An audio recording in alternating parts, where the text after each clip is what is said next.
Hello and welcome to the Serpent Temple podcast. I am here with Floyd, myself, and Wil Collins from Prosthetic Records and Candescent AD. Yeah, indeed. Yes, welcome. Yeah, thank you for having me. And Maybe nice the first time Nina's pronounced the band right off the bat. I kept calling it Coruscant. Yeah, fair, croissant, nice. Yeah, like stuff. Yeah. I think, what have we had before? We've had Croissant AD. That's That's a good merch idea. Yeah, I think we need to go for shorter band names from now on, just half a syllable. I've heard 3 syllables is the best because there's like very few words or things with 3 syllable names. Oh, really? Which is why like Black Sabbath are big, apparently. Ah. Don't know how true that is. Judas Priest. I've had another 2. I've had another 2 syllables at the end. I need to get rid of the AD. Too many syllables. Yeah. We're gonna fail. Oh no, you're not. Is it really good? I was listening to the EP on the train. It's fucking great. Oh, thank you. Yeah, no worries. Do you want to tell the readers? the people, Visual readers. the people reading this. Do you want to tell them what you do? Yeah, so my name's Wil, and I work at Prosthetic Records in a press assistant / publicist role. And I think the nature of an independent label is you wear many hats, so there's like a lot more that goes around in it. I think layman's terms, and the way I describe it best to people is like I'm just a record label assistant. So what you need to service the bands to get the best out of them and to service the label in a way that it like does its job effectively. Like it's kind of what I like to think that I do. So what does that look like day to day? That is contacting press outlets, so such as yourself. I believe that's how we met, right? And so that'll be like online, print magazines, and setting up interviews, getting reviews secured. Outside of that as well, it's social media management in some places.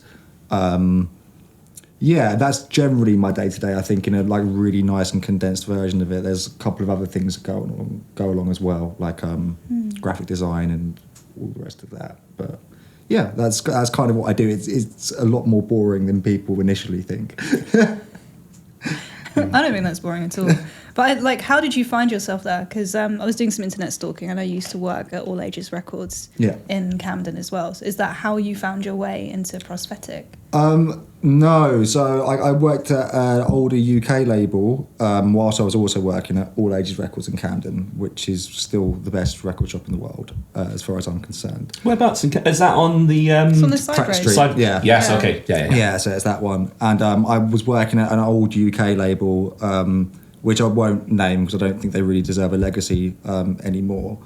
But I worked there for a couple of years, and I had a working relationship with Prosthetic through distribution stuff that we were doing. So when that label, quite rightly, kind of ended overnight, I was in contact with Becky and ended up there about 3 years ago. Gosh. Yeah, so that's kind of what happened. Wow. That's an interesting journey. I know the label you're talking about, so we won't name them. And you're also in the band, of course. Yeah. So you said you've been in other bands too. So have you been doing that since you were like really young? Yeah, probably about like 14. Just been playing in bands. I mean, that was just like to get me out of playing football, which I didn't really want to do at like 14 years old. And then at a certain point, the first band doesn't really go anywhere, like it rarely does if you're 14. And I just carried on doing it. And I don't know, I've never put too much thought into it. I think it's like just a compulsive habit and then like a compulsive need for me at this point. I like having stuff to like create, which is like a terrible way of describing to someone like a passionate project, but it's just, I think that's how I've always approached it. I don't overthink it too much. It's just like a constant need to be playing around with things. To be making things. Yeah. It's a very creative approach. Thank you. So we'll do the Psycards. Yeah. Which for those who are new to this, it's based on the Jungian archetypes. So you have stuff like mother, father, life and death. And we'll do sort of I have to count in my head, 5-card spread, and we might add to it. So we'll do past, present, future, your motivating force, what drives you, and then your goal. Okay. So what's at the end of the tunnel, so to speak. So do you want to put the cards down? I'll show you where to put them. So put one here, one here, and here. So it's your past, present, and future. Yeah. And then your motivating force here. And your goal. Hey. Do you want to start with the past? Yeah. So you're saying that's past. That's your past, yeah. Money. So I've got a book with the descriptions. I'll read them to you and you let me know what you think. Always gets the same response, that card, doesn't it? Money. What money? So a ploughman guides a horse-drawn plough, cutting furrows in the field on a winter's day. In the foreground lie precious silver coins waiting to be discovered. This card stands for the need for money. It also gives the possibility that we may achieve material wealth, whether it is by our own labours, by good luck, investment, or by inheritance. Yeah, I mean, relating to the past, I mean, I've never really had too much money. I was always like a retail guy for a very long time, which famously doesn't pay well. Yeah, as far as inheritance goes, I no offense, Dad, if you're watching this, but I know you got nothing. So yeah, I think, but I mean, money was definitely more of a factor for me growing up. That was more of like a constant concern, like solely for myself, not necessarily like broader family. And I do think, in a way, that is kind of behind me a little bit now. I think, as you were saying, everyone goes, "I need more money, I'm broke," but like, you know, that's. Money's never been too much of a concern for me. Like, it's not really why, like, I'm here in any capacity. Like, I like to have enough that I'm comfortable. I can be a little bit materialistic, but it's not really as frivolous as maybe I used to be. Like, yeah. What is money the same as wealth to you? Like, what would be... No, totally separate. Okay, yeah, interesting. I think like wealth, you'd be wealthy in lots of things, like in creativity alone, in your friendships, in your love, whether it's a platonic one or like an intimate, like physical one. Yeah, but I don't think money really captures that. That's you can kind of take that out of an ATM. I don't think you can get wealth from an ATM. Like, yeah. I've got to ask, you mentioned retail, so you've got to have one. What was your biggest irk or pet peeve? Oh, I had quite a few. I mean, yeah, I was like a raging ball of like just stress. But, like, I think the one for me that I didn't like was... I think it was passive aggression from customers, because I can deal with outright aggression because you just diffuse a situation. When it's passive aggression, it's a little bit more hard to like navigate because I think it's inherently a bit more rude. like if someone says, "Oh, fuck off," you're like a knobhead or something. Like, you know where you stand with that. Sorry, can I swear on this? Yeah, Of course, yeah. yeah. If you like. Yeah, but like if someone just sort of says like do you know who my father is? It's a bit like, no, I don't care, you weirdo. Just like pay the $8.99 for the DVD and get out of here, can't we? But would you say that's helped you develop some transferable skills to your job that you do now? Because I reckon there's so much communication skills you learn from working in retail that a lot of people that haven't done it don't have. Yeah, like I think I am generally quite good at diffusing situations or navigating like conversations to suit, whether it's a band or whether it's a publication, or even if it's someone that I like work with like at the label. If someone's like having a bad day, I am better now at like navigating it and like giving a custom response rather than a stock response to things. Because like everyone's different, they react to things differently, and like I think retail is a very extreme version of that, especially if you've ever done a Christmas shift of any kind. It's like, Yes. Yeah, it's always about the panic dads that come in. Christmas Eve. Christmas Eve, 10 minutes before close. yeah, or they see the shutters coming down. Oh, please, just for little old me. Can I just have a look? Yeah. So difficult. Yeah. It's interesting though, because I guess at a label, when you have like multiple releases, that is a very high stress situation at times, because you don't know, there's such an element of risk. It must feel quite heightened when you're doing so many, or do you get used to it? I think I don't know if I would say get used to it, but like I've learned to be like as adaptable as I possibly can be, because there'll be months, and like you will all have seen like our release schedule sometimes. Like there's months that we've got like 3 releases, and they all get like put out within like a week or 2 weeks within each other. There's other months where we've got like 1 release, and then that's it for like about a 4-week stretch. So for me, I've kind of learned just to be adaptable to things as opposed to get stressed. Like, don't get me wrong, like I know when I need a holiday sometimes, and I know when I am a little bit burned out. But I don't know, it's part of the territory of like independent labels or independent booking as well, or like management. Like if you have a certain amount of like bands on your roster and artists, it's just part and parcel. Yeah. Do you want to go to the present? Yeah, let's go for it. Oh, the moon. Nice. We've had lots of moons lately. Funny enough, Alex from Undeaf pulled them in, didn't he? He was talking about crab people. Just crabs in general. They're wonderful animals. So the moon. A crab reaches up out of the sea across rocks towards the majestic full moon. The moon is a feminine symbol and therefore stands for the female instincts, the maternal and the unconscious self. It represents the intuitive understanding and healing process of change. However, as well, it is a sign of fickleness, illusion, and falsity. The crab in this represents the illusion of toughness, yet a soft inner shell. Yeah, that kind of sums it up. Are you the moon or the crab? I think I'm the crab, but I think underneath the surface, probably moon.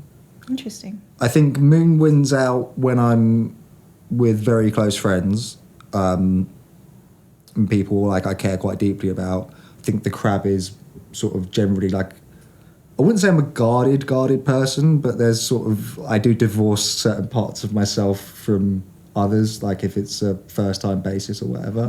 But I think everyone does that. Yeah, But it's your boundaries. yeah, that's it. Yeah. That's the word. I've just started learning those recently. Really? Yeah. Oh, congratulations. So I haven't quite got the terminology yet, but but yeah. What led you there? Was there something that was a turning point for you, or? I've just like I've just been working pretty much for like 3 years straight with very little respite in between, and my social life has always been busy too. And like I kind of became a yes person to most things out of necessity, just to not deal with like 2020 and prior. But then like this year I was sort of like, you keep on having these moments where you sort of splutter a little bit, you get burned out for like a couple of weeks and all that. And I kind of just thought to myself like, this isn't really what like a healthy person does. So you should probably look into like tweaking a little bit of the formula. So that's kind of where I've been at for like the last couple of months or so. That's really good. So that's what you were talking about when you were like, do self-care. Yeah, for sure. Okay. Yeah, hard to do that in London sometimes, isn't it? It's just such a bustling. Everything's so like stimulated. Yeah, it's so much hustle culture here as well. And like the moment you're on social media, it's like, you've got to do this, you've got to do everything every day. And yeah, I think that's the joy of a city, but yeah, it can be also the downside if you don't actually sit down for a moment. Yeah. It's a good thing we're sitting down now. Yeah. It's very comfy seats. They're not bad, are they? They're good office chairs. Yeah. Yeah, it's probably one of the only things the office has done right. Get good chairs, yeah. Called out. Should we go to the future? Yeah. Where am I at? Father. Damn. Okay. You kind of said that a bit like Matt Berry from IT Crowd. Father! Well, if he's watching, hello. I will read you Father. This card shows a father teaching his son to shoot with a longbow. It symbolises the masculine element in the nature of each one of us, standing for authority, strength, protectiveness that can at times be stern and repressive. What's your dad like? Do you know what? He's the most at peace with himself person like I've ever known in my life. He just the fires happen behind him, never in front of him, and he's totally like at peace with that. So I really value like my dad and my relationship with him. I don't know. I think with regards to myself and like that kind of description of father in a Psycard reading, I think that could just be with regards to like that boundary setting again, where it's just like stern. Yeah, you can't like always have a bubble bath and like eat chocolate cake and like not like answer emails. Like you do have to be stern and actually work on that side of things. And then what about skills? Like what's your father passed on to you in that respect, would you say? Patience. Yeah, like a lot of patience. Like I like to think I am a relatively patient person, but it doesn't always come naturally. Whereas in the last couple of years especially, I think I'm slowly picking that up, where sometimes you do have to wait and be patient. Yeah. That's really interesting because you've got like a barren field as your first card, and then you've got like the cycles with the moon, and then you've got like this like very green, verdant sort of father card as well. So that's quite interesting. It sounds like you've grown a lot. Yeah. I always feel a little bit like Peter Pan though. Yeah. I think anyone doing anything creative, like there's a Peter Pan element to them, like which I hope no one ever loses. Like, yeah, to be honest. I've heard from a lot of people, different creatives and artists, that creativity is a very childlike thing, and a lot of artists I've met, even like really, really big famous ones, are really childlike. So sometimes it's not as obvious, sometimes it's like right out there to the fore.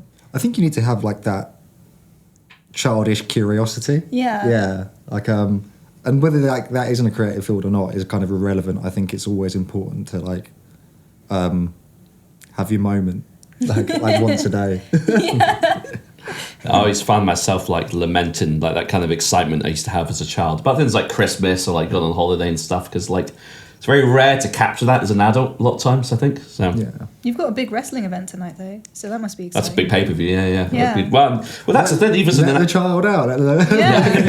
even as an adult, I'm thinking to myself, oh, don't get me wrong, I'm looking forward to it, but I'm going to be fucking tired the next day. Like I was looking at You don't have that as a the kid. downside of it. Then you could be sad, child. Yeah. Yeah, I remember being tired as a kid was just like, that's when the fast thoughts went slower. It wasn't like a bad thing like it is now. Yeah. Did Dad have a similar taste in music to you, or? We have crossover. I mean, he's for his age, so he's about 70. He is still quite curious about music and he'll always check out new stuff. Oh, cool. And like recently he got really into that Bully record that came out on Sub Pop this year through myself and my brother. But like growing up, I mean, really for him it was just mainly radio, as well as like his favourites like Led Zeppelin and stuff.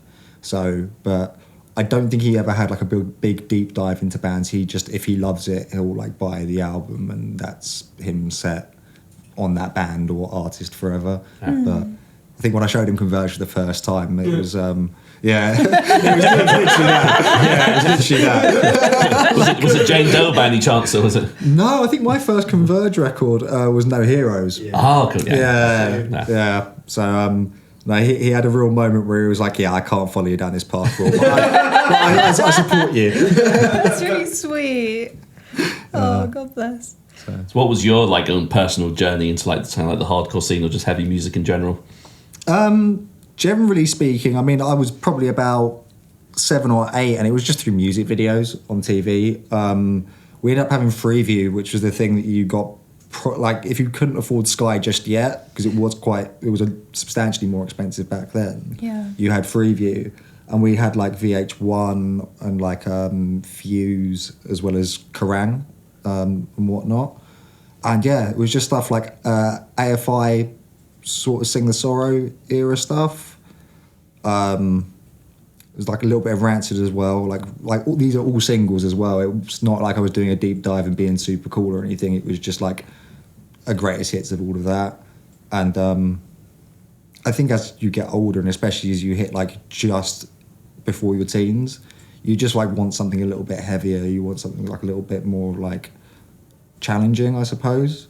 That's kind of it, really. Like I just went down the route that way, and like I love metal now, but growing up it was like hearing Iron Maiden or Dio sing about dragons and like swords and stuff. Like it sounded cool on paper, but I was sort of like, I don't know, it's just like, I'll come back to this later. And it's not as relatable. Yeah, kind of thing. And so for me, it wasn't like I was getting into any super obscure bands or anything. It was just like stuff that was a bit more rooted in like real world things. It's like the heaviest thing in the world to me, like even to this day still, would have been when I was something like 13 and hearing like Dead Swans for the first time. I fucking love Dead Swans, dude. It's such a good band. Yeah, like still to this day, like they're one of the like heaviest things to me. I mean, I know, don't get me wrong, that like Primitive Man would smash the living shit out of Dead Swans on like a decibel level, but That's it's an just image. that's kind of like how I got into those things. It was just constantly searching.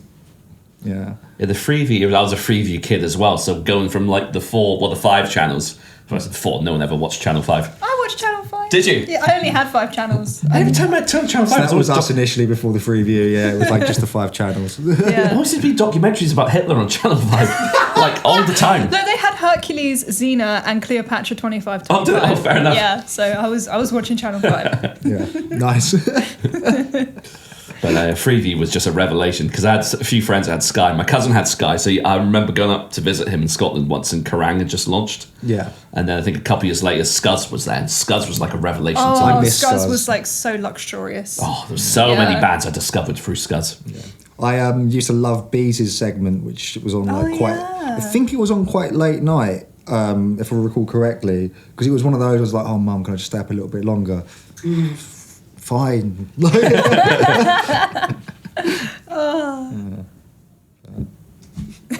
you want to see what your motivating force is? Yeah. That's the one at the top. The home. That's very wholesome. All right, I'll read that. I wish my kitchen was that organised. Can you imagine? Yeah, that food would be so expensive today. It's just a loaf of bread, but... Yeah, but it looks banging. Yeah. Is that a cat as well? Oh, I curled hope up so. by the fire. That's like a good 20 quid shop. Yeah, there. that's I a love cat. bread. Are you a cat guy or a dog guy? I love both, but my preference is cats. Like Interesting. they're a little bit like less high maintenance. Do you have cats? I did. She sadly passed away. Yeah, she I'm sadly. sorry. Yeah. We were talking earlier before we started rolling, weren't we? Said about getting the card. It would be like, oh, that's going to rip me. Oh no. But, no, I mean she had a good life. She was about 15 when she passed. Oh, that's you know, good. and, yeah, it wasn't like it wasn't a shock, but you know she had good times. What's she called? Boots. Boots, like Puss in Boots. Yeah, well, she literally looked like him. Yeah, so Oh. Okay, I'm going to read the card, and I'm internally like mourning Boots. A cosy cottage hearth with tea laid and a cat curled up by a burning fire on a winter's evening. This card draws us to our background and the security we all need for a warm, comforting environment. It represents the trusted, simple things in our lives which we sometimes undervalue. so that's the driving force. Yeah, that's kind of the thing that's pushing you forward. Yeah, I think for me it's trying to find some semblance of stability and balance, and I've been quite lucky growing up, and that my home's always been relatively stable, and it's like kind of the traditional like approach of what a home should be. Yeah. So yeah, I mean my motivating force, like especially the last few years and like going forward, is to make sure that I can like maintain that and hopefully eventually have that for myself branched off elsewhere, like in whatever capacity it might be. But yeah, I'm glad that I got that rather than something awful. Death. Yeah, chaos. Sometimes people get the libido and I'm like, okay. Nice. Just follow the horn. Now that I've said that, it's going to be your like your goal. Yeah. Yeah, you've jinxed it. Oh my gosh. I don't think I've ever seen that card. Really? No. We don't get it very often, actually. Quite a lot of the time, musicians are just sort of drifting through time and space.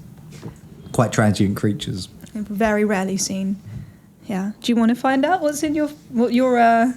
Yeah. Yeah. Oh God, I hope it's not like horny and weird. Oh, Hey. friendship. The opposite of horny and weird.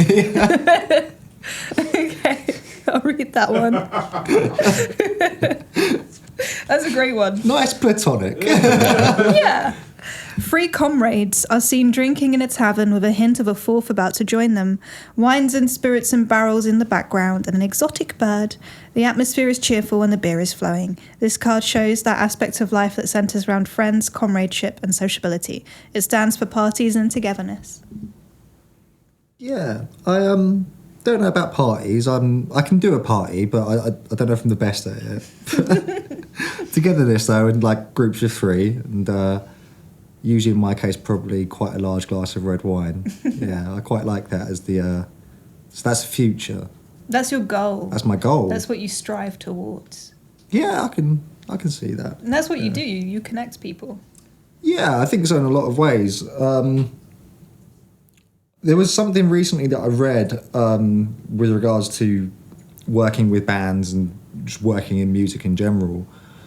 And it was sort of saying, like, yeah, if you go through a phase, which everyone does, where like maybe things aren't lining up right, you're getting a little bit like frustrated by things. It's always good to remember like the basic fact that like you're essentially working within a family unit, and you should be treating bands and like press people as well as if it's a wider friendship group into family as well. And like that helps me if I'm having a day where it's like I don't really want to be doing things, but you know, you kind of have to, because it's like it's for the betterment of like everyone else, I think. And like, you know, myself included, once I start doing these things, it's fine. It's just sometimes you need the extra push. And I think with music, things blur the lines a little bit between friendship and also like business, I suppose. Yeah, definitely. But I think it's always important to remember that like you are from the same community, which like, you know, is formed a lot of the times on friendship, like especially in DIY scenes and stuff. Yeah. I mean, that's a big part of the whole hardcore scene, really, isn't it? It's like the whole community kind of familial spirit. Yeah, totally. It's like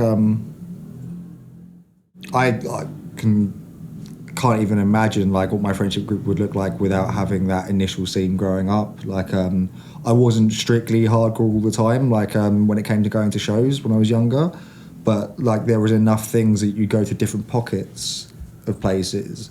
Or like you go to a mixed bill show and then you go to like a Ruction night at the Unicorn or something. Yeah. And then like a week later you go to like some super metally show like over at like New Cross. And I think over the years you do end up building that rapport with people where like, yeah, you can't just be three people just sat in like the local bar before it all starts, and there's a common ground, which is quite nice. You ever been to Outbreak Festival? I did back in 2015. Yeah, I haven't gone in recent years. I had tickets like the last 2 years, and it came round to it, and like both times, like something came up that like prevented me from doing it. No. I want to go like in next year, hopefully, but it's kind of weird for me. Like I love how quickly that festival's grown, but like I still remember it as like kind of a primarily UK hardcore band fest. So like I'm kind of intrigued but scared to go and experience it now in like this bit more of an expanded form. Yeah. Which, you know, I do think is a good thing, but it's weird like not seeing something like Split Knuckle like at like a big main stage at like whatever time in the afternoon. Because it's I went in 2022 and I'd actually, well, not fallen out of love with hardcore, but with the scene in particular. Like I hadn't been to a hardcore show for a while, and it was just a bit of a revelation to kind of experience it again. And it's just like kind of reignited like my love for live music. The only annoying thing was I think Tsunami were playing the year I was there, and I was gutted that I missed them because I wasn't actually into Tsunami at that point. But I really like their new album. Yeah, it was. Yeah, so good. like like the art's gnarly as well, isn't it? It's like the black and grey thing. He's like, is he shooting like out of a cop car or in a cop car? It's like real thug shit. I love it. It's just the hippie. Yeah. So as someone who has like a lot of experience with DIY, being in bands, and also working as like a publicist and a PR, there's probably quite a few band people like watching and listening. We are also in that position right now, watching and listening you. So like, what advice can you give those people if you have any? How do you do good? Be available. That's literally it. Like even the days that you don't want to carry on, like chipping away at a project or trying to get to like whatever your end goal is, Like, just make yourself available to do it. Like, I'm talking solely for myself. There's no talent in what I do. There's no real like taught part of what I do. Like, a lot of it is just through showing up and being consistent with being consistent with it enough that I've got good at it. Like, I wouldn't say that I'm untalented, but what I would say is like it's just I'm quite like average. But because I've done it for such a long time and I've always been curious, that's another thing I would say curious. Like, I have got good at what I do, like, I think, for the most part, or like at least capable. And like, you know, I don't say that in like a fake humble way or in like a whatever way. It's just, it's like anything in life. I think if you do it enough times, like, something will happen. It's like if you knock on a door enough times, like, someone will grumpily answer it and go, "Oh, come in then." So that would be like my only advice. Nice. I thought you were going to say something. You were No. Well, that's beautiful. You had a really interesting reading, I would say. There's definitely like a sense of like growth, togetherness, connection, communication, which I think is really, really interesting. I love how the crab is like reaching to the moon. It's kind of... It's a very nice card. I want to pick up a deck afterwards just to frame the moon card. That's actually a really good idea, to like frame the cards. Yeah, get little prints. Yeah, thank you so much. If there's anything you'd like to say to the world. Thanks for having me, for one. And yeah. Take it easy. Thanks so much for watching. Please like and subscribe.